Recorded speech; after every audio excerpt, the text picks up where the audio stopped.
Wyoming Territory, 1875.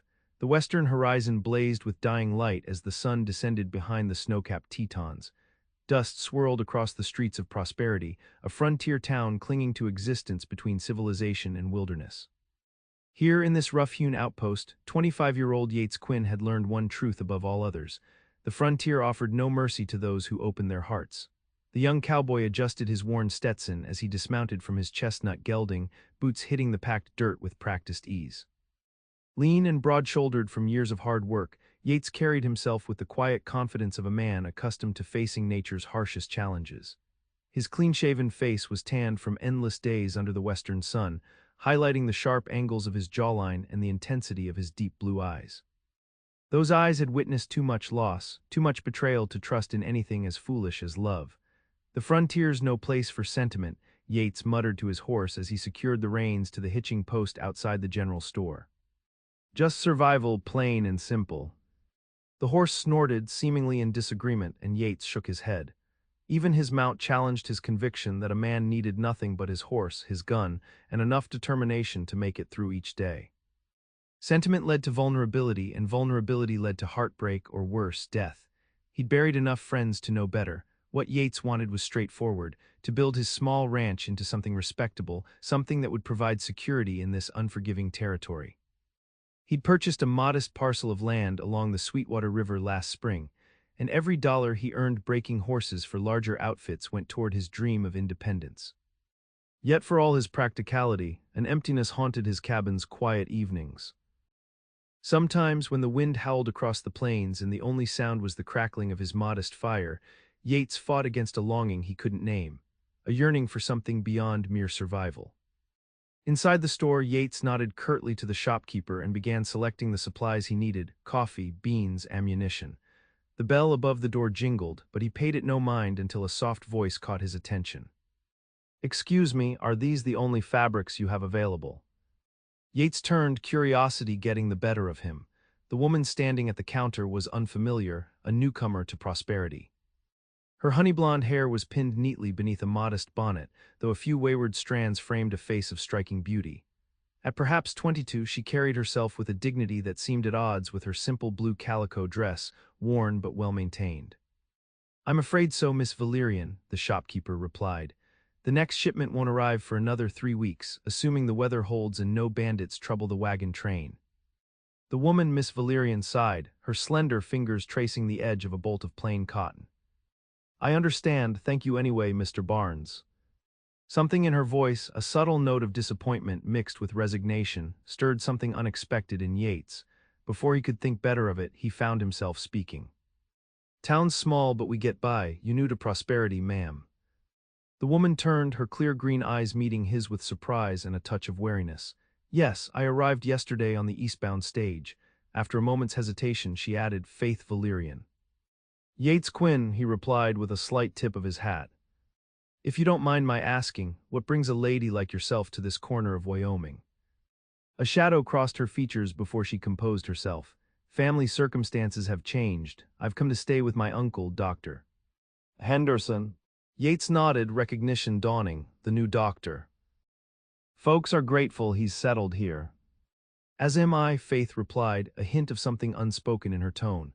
Their conversation might have ended there, just a brief exchange between strangers, if not for the commotion that erupted outside. Shouts echoed through the store, followed by the unmistakable sound of horses at full gallop.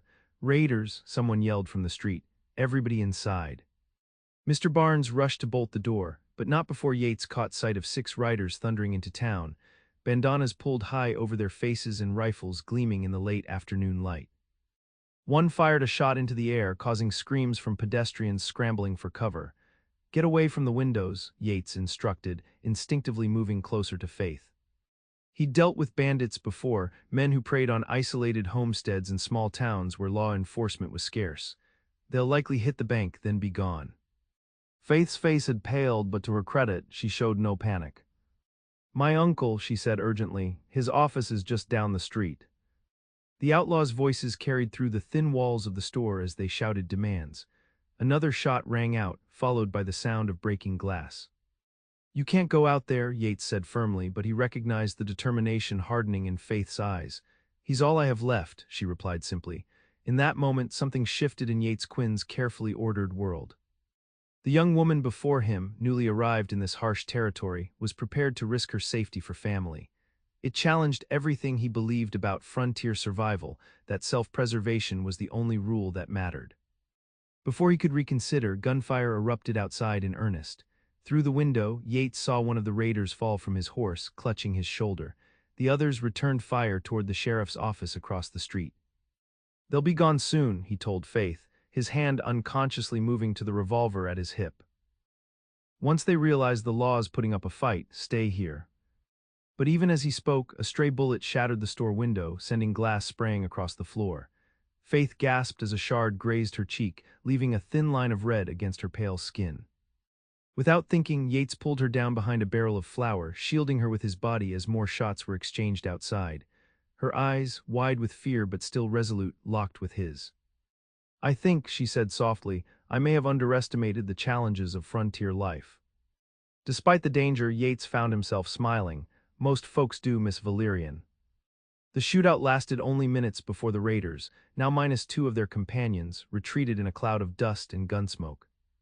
As the echoes of hoofbeats faded, Yates helped Faith to her feet. "Are you hurt?" he asked, his gaze fixed on the cut on her cheek. "It's nothing," she assured him, though her hands trembled slightly. "But my uncle." "Let's find him," Yates decided, surprising himself with his willingness to extend his concern beyond his own affairs.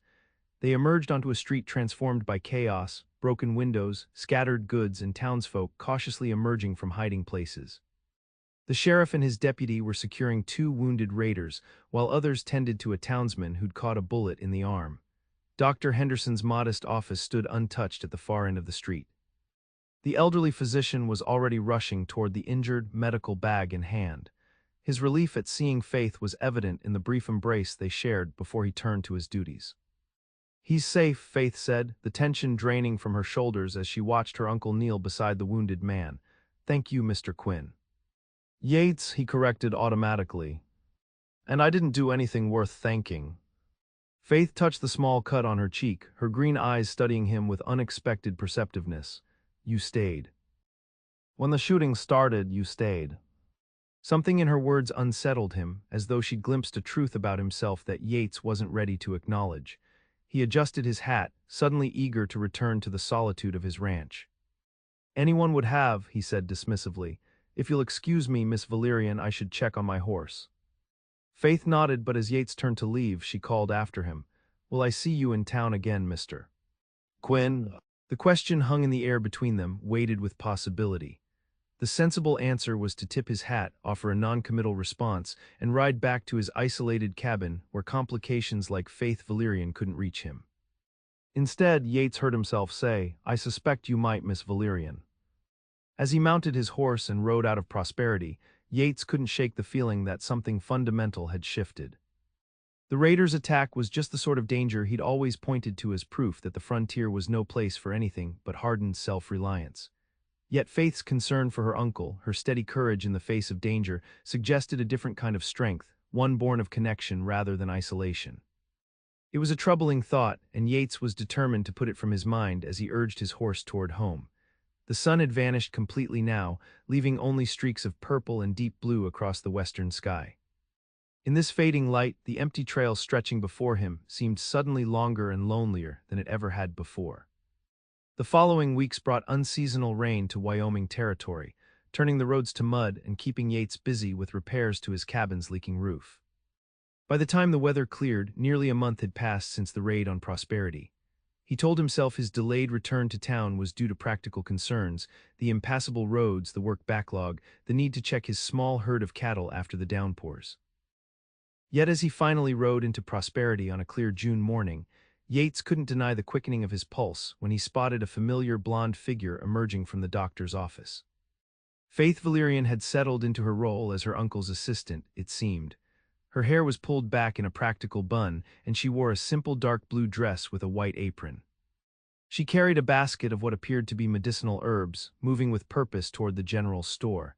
Yates hesitated, one foot in the stirrup. Their brief encounter during the raid hardly constituted an acquaintance. There was no reason to approach her, no practical purpose to be served, Before he could decide, Faith glanced up and spotted him.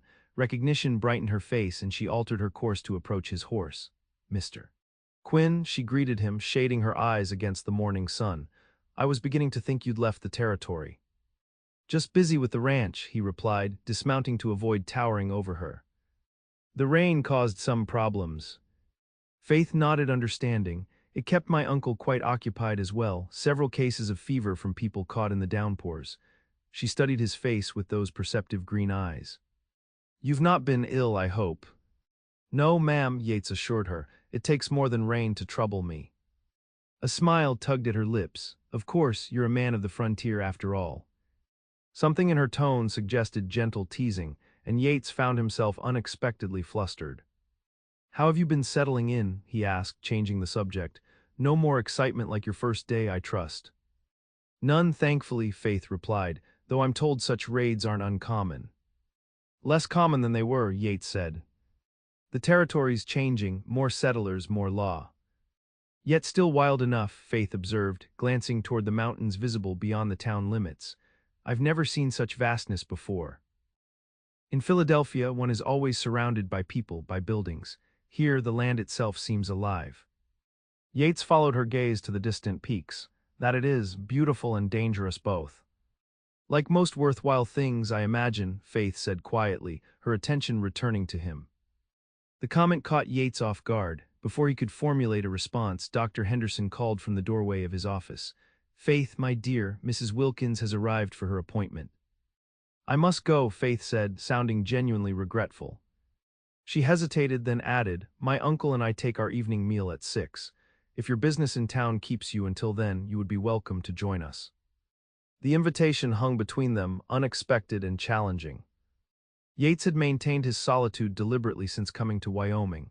Sharing a meal, making conversation, these were steps toward the very entanglements he'd sworn to avoid. "Thank you," he said finally. "But I should return to the ranch before dark." If Faith was disappointed, she masked it well. "Of course, safe travels, Mr. Quinn." As she walked away, Yates was struck by the strangest sense of missed opportunity. He pushed the feeling aside, focusing on his errands, supplies to purchase, mail to collect, business to conduct with the livery owner about a horse he was breaking. Yet throughout the day, his thoughts kept returning to Faith Valerian. There was something about her, a quiet strength, a thoughtfulness that seemed out of place in this rough territory. What had brought her from Philadelphia to Wyoming? She'd mentioned family circumstances, but the careful way she'd phrased it suggested there was more to the story. It was none of his business, Yates reminded himself sternly. His interest in Faith was nothing but idle curiosity, the kind any man might feel about a newcomer in a small town. By late afternoon, his business concluded, Yates found himself outside the general store, securing his purchases to his saddle. The sun was still high, he could easily reach his ranch before dusk. There was no reason to delay. Yet as he mounted his horse, Yates found himself turning not toward the trail home, but toward the doctor's modest house at the edge of town. Before he could reconsider, he dismounted and was knocking on the door. "Doctor." Henderson answered, his weathered face breaking into a smile of welcome. "Mr. Quinn, isn't it, from the Sweetwater Ranch?" "Yes, sir," Yates confirmed, suddenly uncertain of his decision. "I ran into Miss Valerian earlier. She mentioned dinner." "Ah, yes," the doctor's eyes crinkled with pleasure. "Faith mentioned she'd extended an invitation. Come in, we're just about to sit down." Faith appeared in the hallway behind her uncle, surprise evident in her expression. "Mr. Quinn, you decided to stay." For a moment, Yates considered making his excuses and leaving, but something in Faith's smile held him in place. "If the offer still stands," he said. "Of course," Faith replied, and the warmth in her voice stirred something long dormant in Yates' chest. "Please come in." The doctor's house was modest but comfortable. A sitting room with well-worn furniture, bookshelves lined with medical texts, and a dining room where the table was already set for 3. A faint floral scent hung in the air, mingling with the aroma of cooking food. "Faith insisted we set a place for you just in case," Dr. Henderson explained with a fond glance at his niece. "She has remarkable intuition about people." Faith busied herself in the kitchen, a slight flush coloring her cheeks. "Uncle James exaggerates. Please sit down, Mr. Quinn." The evening meal was simple but satisfying, roast chicken, potatoes, and fresh bread. As they ate, the conversation flowed more easily than Yates had anticipated. "Doctor." Henderson was a natural storyteller, sharing tales of his medical practice in Philadelphia and the journey west. "I couldn't have managed without Faith," the elderly doctor said, patting his niece's hand affectionately. "When her parents passed last winter, my sister and her husband, God rest their souls, Faith could have remained in Philadelphia with her friends and society. Instead, she chose to accompany her old uncle to this wilderness." Yates glanced at Faith, understanding now the family circumstances she'd alluded to. "I'm sorry for your loss," he said quietly. Faith nodded, a shadow of grief crossing her features before she composed herself. "Thank you, it was unexpected, an illness that took them both within weeks of each other." She took a steadying breath. Afterward, Philadelphia held too many memories. When Uncle James mentioned his plan to establish a practice out west, it seemed like providence. "It can be a hard life," Yates said, unable to stop himself. "The territory isn't forgiving." "Neither was Philadelphia in its way," Faith replied, meeting his gaze directly. "Different dangers, perhaps, but no less real. At least here one sees them coming." Dr. Henderson chuckled. "My niece has always had a practical streak beneath her refined upbringing. She's adapting to frontier life with remarkable resilience." "The West changes everyone who comes here," Yates observed. "Some it breaks, others it strengthens." "And you, Mr. Quinn," Faith asked, "how has it changed you?" The question caught him off guard. Yates set down his fork, considering his response. "It's taught me self-reliance," he said finally. "Out here, a man learns quickly that he can depend only on himself." Something in Faith's expression suggested she disagreed, but she merely said, "Yet communities form nonetheless. People help one another as they did during the raid." "Out of necessity," Yates countered. "When danger passes, everyone returns to their own concerns." "Is that why you're here sharing our table?" Dr. Henderson asked with gentle amusement. "Necessity." Yates had no ready answer for that. Why had he accepted Faith's invitation? It served no practical purpose, brought him no material benefit. Yet here he sat, more at ease than he'd been in years, sharing a meal with people who were still essentially strangers. "Perhaps," Faith suggested, saving him from responding, "Mr. Quinn is discovering that necessity takes many forms." Their eyes met across the table, and Yates felt an unsettling sense of exposure, as though this woman he barely knew could see past the barriers he'd built around himself. It was disconcerting and strangely exhilarating. The remainder of the evening passed pleasantly, the conversation turning to lighter topics: the upcoming Independence Day celebration in town, the progress of Dr. Henderson's medical practice, Yates' efforts to expand his small ranch. Before he realized it, night had fallen completely, stars speckling the clear Wyoming sky. "I should be going," Yates said reluctantly, rising from his chair. "It's a long ride back." "Too long in the dark," Dr. Henderson said firmly. "The trail to Sweetwater is treacherous enough by daylight. I insist you take our spare room for the night." "I couldn't impose," Yates began. "It's no imposition," Faith assured him. "The room sits empty, and your company has been a welcome change from our usual quiet evenings." Torn between the pull of his solitary habits and the unexpected comfort of their company, Yates hesitated. The sensible choice was to thank them and depart, to maintain the distance that had protected him from disappointment and loss. Yet as he looked at Faith, her face illuminated by the warm glow of the oil lamp, Yates found himself unable to refuse. "Thank you," he said, "if you're certain it's no trouble." Later, lying in the narrow bed of the Hendersons' spare room, Yates stared at the unfamiliar ceiling and confronted an uncomfortable truth: he'd enjoyed himself.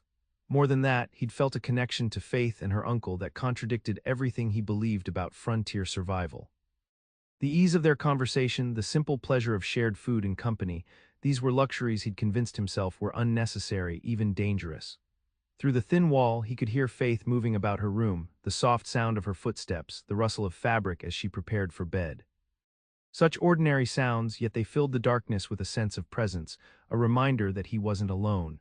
The realization was as unsettling as it was comforting. For years, Yates had built his life around the certainty that isolation was safer than connection. Now in the quiet of this borrowed room, that certainty wavered like a flame in the wind. Morning brought clearer thinking. As Yates saddled his horse after breakfast, he told himself the previous evening had been an aberration, a momentary weakness he wouldn't repeat. He had a ranch to build, cattle to tend, horses to break. There was no place in that life for social calls or dinner invitations. Faith came to see him off, a shawl wrapped around her shoulders against the early morning chill. "Thank you for staying," she said. "It meant a great deal to my uncle. He misses intellectual conversation." "He's a good man," Yates replied, checking the cinch on his saddle. "You both are kind to open your home to a virtual stranger." Faith smiled, a hint of challenge in her green eyes. "Perhaps next time you won't be such a stranger." The suggestion of next time hung in the air between them. Yates knew the sensible response, a polite but non-committal acknowledgement that would leave him free to retreat to his solitude. Instead, he heard himself ask, "Will you be attending the Independence Day celebration?" Faith's smile widened. "We will. Uncle James has been asked to judge the pie contest." "Then perhaps I'll see you there," Yates said, mounting his horse with practiced ease. "I hope so, Mr. Quinn." Faith stepped back, her hand raised in farewell. "Safe journey home." As Yates rode away, the word echoed in his mind.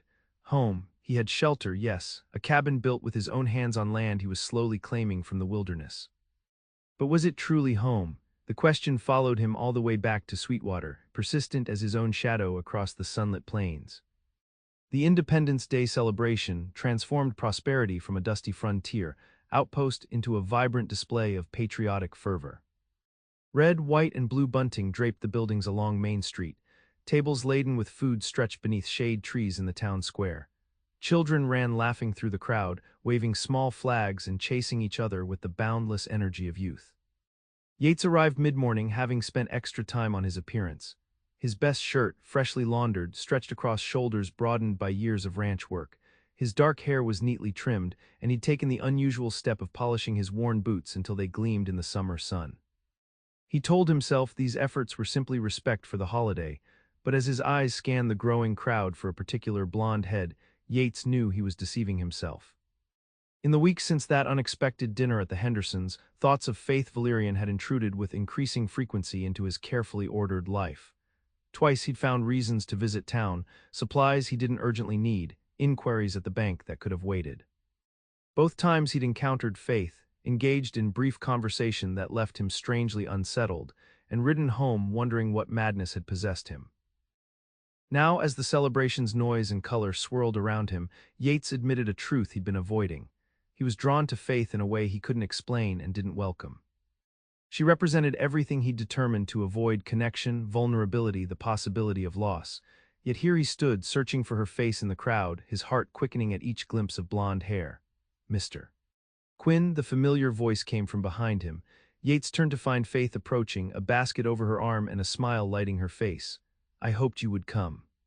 She wore a dress of pale yellow that complemented her honey blonde hair, which today fell in loose curls beneath a modest bonnet. The cut on her cheek from the raid had healed completely, leaving her complexion unmarked and glowing with health. At her side walked Dr. Henderson, looking festive in a suit that had clearly seen better days but had been carefully pressed for the occasion. "Miss Valerian," Yates greeted her, tipping his hat. "Dr. Henderson, fine day for a celebration." "Indeed it is," the doctor agreed heartily, "and a fine turnout as well. I don't believe I've seen so many people in Prosperity since I arrived." "The ranch families come to town for Independence Day," Yates explained. "Some travel for days to attend." Faith's gaze swept the crowd with evident interest. "It's wonderful to see such community spirit. In Philadelphia, our celebrations were grander perhaps, but less personal. We may be scattered across the territory," Yates said, "but days like today remind us we're not alone out here." The words surprised him as they left his mouth. Had he not long maintained that solitude was preferable to community, that relying on others was a weakness the frontier punished severely? Faith seemed to sense his discomfort. "Uncle James must judge the pie contest soon," she said, changing the subject smoothly. "But afterward I thought I might explore the celebration more thoroughly.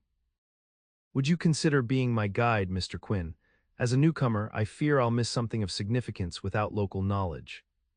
The request was delivered with such innocent practicality that Yates found himself agreeing before he could consider the implications.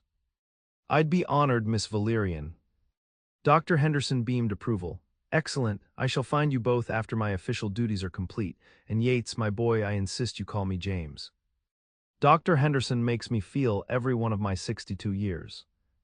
With that, the elderly physician strode off toward the judging tent, leaving Yates alone with Faith for the first time since their initial meeting. "Your uncle seems to be adapting well to frontier life," Yates observed as they began walking through the celebration. Faith nodded, falling into step beside him. He's always been adventurous at heart. In Philadelphia, convention constrained him.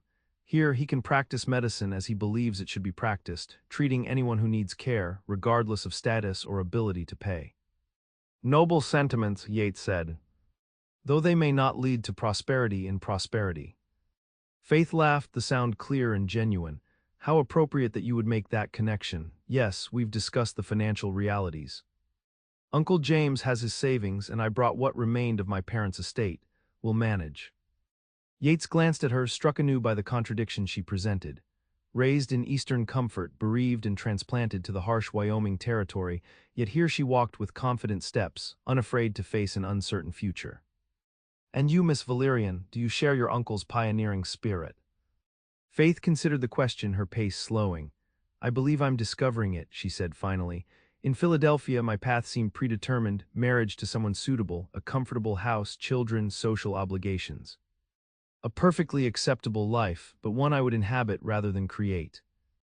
She looked up at Yates, her green eyes clear and direct. Here nothing is predetermined, each day requires choices, courage, it's frightening at times but also exhilarating. The honesty of her response resonated with something deep within Yates. Wasn't that freedom, that opportunity to forge one's own path, precisely what had drawn him west? Somewhere along the way, his pursuit of independence had calcified into isolation, his caution hardening into fear. Before he could respond, a commotion erupted near the sheriff's office. A man on horseback had arrived at a gallop, dust billowing from his mount's hooves. The sheriff emerged from the building, and the two engaged in urgent conversation. Within minutes, word spread through the celebration. A ranch to the north had been raided, buildings burned, cattle stolen, the owner and his eldest son wounded. Raiders again, Yates murmured, tension knotting his shoulders. The Hollister Ranch was less than 20 miles from his own property. The sheriff was already calling for volunteers to form a posse. Men were breaking away from the festivities, hurrying to retrieve weapons and horses. You're going with them, Faith said. It wasn't a question. Yates nodded, torn between duty and reluctance to leave her. I have to. The Hollisters are neighbors, and next time it could be my ranch. Understanding filled Faith's eyes, along with something else, concern perhaps, or fear. Of course, but please be careful. I always am, Yates assured her, though they both knew that against determined raiders, caution might not be enough. He should leave immediately, join the gathering posse. Instead, Yates found himself lingering, suddenly aware that this moment might be their last. The thought struck with unexpected force, leaving him momentarily speechless. Faith saved him the trouble of finding words. When you return, she said softly, come to the house. Day or night, Uncle James will want to know you're safe. She hesitated, then added, as will I. The simple declaration affected Yates more profoundly than any elaborate farewell. I will, he promised, meaning it completely. With a final tip of his hat, he turned and strode toward his horse, his mind already shifting to the danger ahead. Yet even as he joined the posse forming at the edge of town, Yates carried with him the image of Faith standing amid the abandoned celebration, her yellow dress bright against the dusty street, her eyes following his departure with undisguised concern.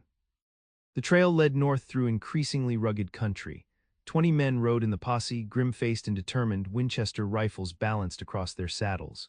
Sheriff Tanner, a veteran of the territorial wars with native tribes, led them at a steady pace that preserved the horses' strength while covering ground quickly. Hollister said there were at least 8 of them, the sheriff informed the group during a brief stop to water the horses. Professional raiders, not just opportunistic thieves, they knew what they were after. Cattle, someone asked. Sheriff Tanner nodded, and horses, good breeding stock. They killed Hollister's foreman when he tried to stop them, wounded Hollister and his boy when they came running from the house. How bad? Yates asked, thinking of the doctor and his niece back in Prosperity. Bad enough, the ranch hand who rode for help thinks they'll live, but Hollister took a bullet in the chest. His wife was tending him when the messenger left. The news sobered the group further. Most were ranchers themselves or worked ranch land. They understood the vulnerability of isolated homesteads, the constant threat posed by those who preferred stealing to honest labor. By late afternoon, they reached the burned-out remains of the Hollister ranch house. Smoke still rose from the blackened timbers, and the smell of destruction hung heavy in the air. Mrs. Hollister met them in the yard, her face streaked with soot and dried tears. Her husband and son had been moved to the bunkhouse, she explained, where the ranch hands were caring for them as best they could. They're alive, she told the sheriff, exhaustion evident in every line of her body. But Jacob needs a proper doctor, the bullet's still in him. Sheriff Tanner detailed 2 men to take the wounded rancher to Prosperity immediately. The rest of the posse would continue tracking the raiders, who had a day's head start but would be slowed by the stolen cattle. As the impromptu stretcher was prepared, Yates approached Mrs. Hollister. "I'm sorry this happened," he said awkwardly, knowing the inadequacy of his words. The woman looked at him with eyes aged years in a single day. "They took everything, Mr. Quinn. 20 years of work gone in an afternoon." "Not everything," Yates countered gently. "Your family lives, the land remains, you can rebuild." Mrs. Hollister's laugh held no humor. "Rebuild with what? Our savings were in that house. Our breeding stock is gone, the bank won't extend credit to a ranch with no collateral." She shook her head. "No, Mr. Quinn, this is the end of the Hollister ranch. Once Jacob is well enough to travel, we'll go east to my sister in Ohio." The defeat in her voice struck Yates deeply. Here was the frontier's harsh reality, the fragility of everything a person built, the speed with which dreams could turn to ashes. It confirmed his long-held belief that attachment was dangerous, that independence was the only safe course. Yet as the posse rode away from the ruined ranch, following the clear trail of the stolen cattle, Yates found his thoughts turning not to the wisdom of his solitary existence, but to what would be lost if everyone adopted such caution. If no one risked connection, collaboration, community, who would form posses when raiders struck, who would help rebuild burned homesteads? Who would ensure that civilization took root in this wild territory? These unsettling questions accompanied him as the posse tracked the raiders into the foothills of the Wind River Range. The trail was easy to follow, too easy, some of the men muttered, suspecting a trap. Sheriff Tanner proceeded with increasing caution, sending scouts ahead as they entered the narrow canyons where ambush would be simple. Night was falling when they finally spotted the raiders' camp in a sheltered valley. The stolen cattle and horses were corralled by a makeshift fence of rope and fallen timber. 8 men sat around a campfire, passing a bottle and laughing, evidently celebrating their successful raid. The sheriff divided the posse, positioning men to cover all approaches to the camp. The plan was simple: surround the raiders, call for their surrender, and if they resisted, be prepared to fight. Yates took his position behind a boulder overlooking the camp, Winchester ready, heart pounding with a familiar blend of fear and determination. This was the life he'd chosen: risk and danger, yes, but straightforward. Enemies and allies clearly defined, action uncomplicated by emotional entanglements. Yet as he waited for the sheriff's signal, Yates found himself thinking of Faith, of her courage in facing a new life after loss, of her growing affection for this harsh territory. He thought of the concern in her eyes when he'd left to join the posse and of his promise to return. For the first time, Yates realized his solitude was not simply a practical choice, but a response to fear, fear of loss, of vulnerability, of the pain that came with caring. He'd used the frontier's dangers to justify emotional isolation, convincing himself that connection was a luxury no one could afford in this unforgiving land. The sheriff's whistle cut through the gathering darkness, followed by his amplified voice calling for the raiders to surrender. The response was immediate and violent. Gunfire erupted from the camp as the outlaws scrambled for cover, returning shots toward the posse's positions. What followed was a chaotic exchange of gunfire that seemed to stretch for hours but likely lasted only minutes. Yates fired when he had clear targets, ducked when bullets struck too close to his position, and prayed that his fellow posse members were doing the same. When it ended, 3 raiders lay dead in the camp. 2 more were wounded and surrendering. 3 had escaped into the darkness, leaving behind the stolen livestock and their own horses in their haste to flee. As the posse secured the prisoners and tended to a few minor wounds of their own, miraculously, none had been seriously injured. Yates found himself oddly detached from the victory. The Hollisters would recover their stolen animals, but not their peace of mind. The raiders would face frontier justice, but others would take their place. The cycle of violence would continue, as it always had in this territory. What then was the point of any of it? Of building ranches that could burn, forming communities that could scatter, risking connection that could end in loss? The answer came to him as they began the long journey back to Prosperity, driving the recovered cattle and horses before them. The point was in the living, not the protection from loss. Faith had seen it clearly. The frontier offered not just danger but possibility, not just hardship but freedom to create rather than merely inhabit a life. By the time the posse reached Prosperity 2 days later, exhausted and dust-covered but successful in their mission, Yates had reached a decision. The solitude he'd cultivated was not wisdom but fear masquerading as independence. And fear, he now understood, was a poor foundation for any life, frontier or otherwise. It was past midnight when they rode into town. Most of the posse dispersed immediately to their homes or the saloon, but Yates remembered his promise. Despite the late hour, he turned his tired horse toward the doctor's house at the edge of town. A light still burned in the front window. Someone was awake. Yates hesitated, suddenly aware of his appearance after days on the trail, but the door opened before he could retreat. Faith stood in the doorway, a shawl wrapped around her shoulders against the night chill. Her hair hung loose down her back and her face showed clear signs of interrupted sleep, but her relief at seeing him was unmistakable. "You came back," she said simply. "I promised I would," Yates replied, suddenly awkward. "I'm sorry for the hour." "Don't be, we've been treating Mr. Hollister and his son. Uncle James is still with them at the clinic." Faith stepped aside, gesturing for him to enter. "Please come in, you must be exhausted." The small sitting room was warm and welcoming after days in the wilderness. Faith busied herself lighting the stove to heat water, insisting that Yates take the comfortable chair by the fireplace. "The Hollisters, will they recover?" he asked as she worked. Faith nodded, her expression grave. "In body, yes. Uncle James removed the bullets and believes they'll heal with time, but Mrs. Hollister," she hesitated, "she seems broken in spirit. They've lost everything, she says." "Not everything," Yates said, echoing his words to Mrs.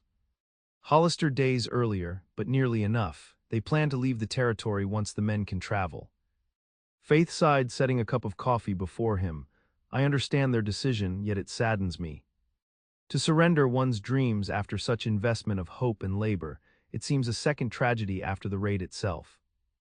Yates studied her over the rim of his cup, struck anew by the contradiction she embodied: gentleness and strength, Eastern refinement and frontier adaptability.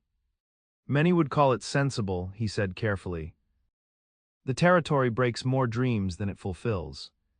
"Perhaps," Faith agreed, taking the chair opposite his. In the lamplight, with her hair loose around her shoulders and weariness softening her features, she looked younger than her 22 years, and somehow more real than she ever had before. "Yet for every family that leaves, others arrive. For every dream broken, new ones take root. The human spirit is remarkably resilient, don't you think?" The question hung between them, weighted with significance beyond the immediate conversation. Yates found himself at a crossroads. He could retreat behind his practiced cynicism or risk honesty, vulnerability. "I'm beginning to believe it might be," he said finally. "More resilient than I've given it credit for." Faith's smile was worth the risk of honesty. "I'm glad to hear it," she said softly, "because I've been thinking about something since you left with the posse." "Oh," Yates set down his empty cup, suddenly alert despite his exhaustion. "Yes," Faith's fingers twisted in her lap, betraying uncharacteristic nervousness. "The raid on the Hollister ranch has made me realize how isolated your property is. You live alone, miles from any neighbor. If raiders struck, you would have no one to help defend your home or tend your wounds." The concern in her voice warmed something long cold within Yates. "It's a risk every rancher takes," he said gently. "But an unnecessary one," Faith countered, meeting his gaze directly now. "Uncle James and I have been discussing the need for medical care outside Prosperity. The distances are too great for many ranchers to reach town in emergencies. He's considering making regular circuits to outlying properties." Yates nodded, seeing where this was leading. A worthy idea, but demanding, especially for a man of his years. "Yes," Faith took a deep breath. "Which is why I've suggested that I could take on some of these visits. I've learned much assisting him these past months. Basic care, at least, I could provide." "And you're suggesting my ranch might be included in these visits?" Yates asked, careful to keep his tone neutral despite the sudden acceleration of his pulse. Faith met his eyes steadily.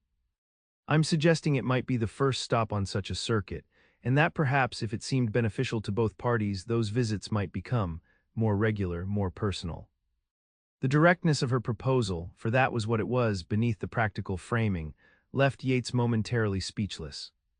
This remarkable woman, who could have her choice of suitors even in this frontier town, was offering him the chance for connection, for an end to his self-imposed isolation. "Faith," he began, using her given name for the first time, "are you certain? The life of a rancher's wife." Is hard, she finished for him. I harbor no illusions, Yates. I've seen enough in my months here to understand what such a life entails, but I've also seen what isolation does to the human spirit. She leaned forward, her expression earnest. You've built walls to protect yourself from loss, just as I once used social conventions to shield myself from real feeling. But walls that keep out pain also keep out joy. The truth of her words struck Yates with the force of revelation. All his careful reasoning about frontier survival had been, at its core, an elaborate defense against the possibility of heartbreak. In protecting himself so thoroughly, he had denied himself the very connections that made survival meaningful. I don't know if I remember how to live any other way, he admitted, humbled by her insight. Faith's smile held no judgment, only understanding. Neither do I. Perhaps we could learn together. In that moment, exhausted from days on the trail, sitting in the warm light of a borrowed lamp, Yates Quinn made the bravest decision of his frontier life. He reached across the space between them and took Faith Valerian's hand in his. I believe, he said softly, that I would like that very much. The autumn of 1875 brought change to Sweetwater Ranch. The cabin that had housed a solitary cowboy now bustled with activity as Faith and Yates prepared for their December wedding. Dr. Henderson had insisted on adding a proper bedroom and expanding the main room, hiring carpenters from Prosperity to complete the work before winter set in. Yates, initially resistant to such alterations, found himself caught up in Faith's vision for their home. Together they selected furnishings, planned gardens that would bloom in spring, and discussed expansions to the ranch's operations that would support their future together. On a crisp October evening, as they sat on the porch watching the sunset paint the distant mountains in shades of gold and purple, Yates marveled at the transformation of his life in the months since Independence Day. I hardly recognize my own home, he admitted, his arm around Faith's shoulders as they shared the porch swing he'd built at her request. Faith leaned into him, her honey-blonde hair catching the dying light. Is that a complaint, Mr. Quinn? She teased. An observation, Miss Valerian, he replied, matching her playful tone. Soon to be Mrs. Quinn, if you haven't reconsidered the wisdom of marrying a stubborn cowboy. Faith's laugh, now as familiar to him as his own heartbeat, warmed the cooling air. Not for a moment, though I reserve the right to continue challenging that stubbornness when necessary. I would expect nothing less. Yates pressed a kiss to the top of her head, still sometimes amazed that he was permitted such intimacies. Their courtship had progressed with the steady inevitability of changing seasons, cautious at first, then increasingly confident as they discovered in each other the strength and vulnerability both had tried to conceal from the world. Faith had kept her promise to establish a circuit of medical visits to outlying ranches, earning the respect and gratitude of isolated families who rarely had access to care. Yates often accompanied her on these journeys, proud of her skill and compassion, and increasingly engaged with the community he had once avoided. The Hollisters had left for Ohio as planned, but their departure had affected Yates more deeply than he anticipated. At Faith's suggestion, he had purchased some of their abandoned land adjacent to his own property, expanding Sweetwater Ranch and providing the Hollisters with funds to establish themselves in their new home. I received a letter from Mrs. Hollister today, Faith said, as though reading his thoughts. They've settled well in Ohio. Mr. Hollister has found work as a livestock broker, using his knowledge of cattle to advantage in a safer environment. I'm glad, Yates said sincerely. They deserved better than what happened here. Faith shifted to look up at him. Do you ever wonder if we're foolish to stay, knowing the risks? It was a question they'd discussed before, especially after news of other raids or natural disasters that periodically reminded them of the frontier's dangers. Yates considered his answer carefully, wanting to honor her concern rather than dismiss it. Sometimes, he acknowledged, when I think of all that could be lost, but then I remember what would never have been found if I'd remained alone, isolated from everyone and everything that might cause pain. He met her gaze directly. You taught me that safety isn't found in walls but in connection, in having something worth fighting for, worth rebuilding if necessary. Faith's smile held the quiet certainty that had first drawn him to her. It seems we've taught each other, she said softly. I came west seeking escape from grief, thinking a new place would heal old wounds, but it wasn't Wyoming that healed me, it was finding purpose here, finding home. The word resonated between them, laden with meaning beyond the physical structure behind them. Home, not just shelter but belonging, not just a place but a state of being. I've been thinking, Yates said, the idea that had been forming for weeks finally finding voice. About what you said when we first met, that in Philadelphia your life was predetermined, but here you could create rather than merely inhabit it. Faith nodded, her expression curious. I remember. I believe that's what frightened me most about the frontier when I first arrived, Yates continued. Not the physical dangers, but the responsibility of creation. Building something from nothing means accepting that it might fail, that all your effort might come to nothing. Yet you built this ranch, Faith pointed out, gesturing to the corrals and outbuildings visible in the fading light. A physical place, yes, Yates agreed, but I stopped short of making it a home. That seemed too vulnerable, too open to loss. He took her hand, his calloused fingers gentle against her skin. Until you showed me that true strength isn't found in isolation, but in the courage to connect despite the risks. Faith's eyes glistened in the twilight. And have you found that courage, Yates Quinn? He nodded, suddenly certain of what he needed to say. I have enough to tell you that I love you, Faith Valerian, that my heart found its home in yours long before I had the wisdom to recognize it. The simple declaration, never before spoken between them despite their engagement, hung in the autumn air. Faith's breath caught, and for a moment Yates feared he'd miscalculated, moved too quickly despite the months of growing closeness. Then she leaned forward, her hand warm against his cheek, and kissed him with a tenderness that answered his declaration more eloquently than words. When she finally drew back, her green eyes shining with emotion, Faith said quietly, Your heart is my home, Yates Quinn, as mine is yours. Whatever comes, raiders or blizzards or drought or plenty, we face it together. In that moment, as twilight deepened toward night and the first stars appeared over Sweetwater Ranch, Yates Quinn understood what he had been searching for all along. Not safety from loss, but courage to risk it. Not isolation as protection, but connection as strength. Not mere survival, but a life worth the risks of loving. Together, he agreed, drawing Faith closer as the evening chill descended.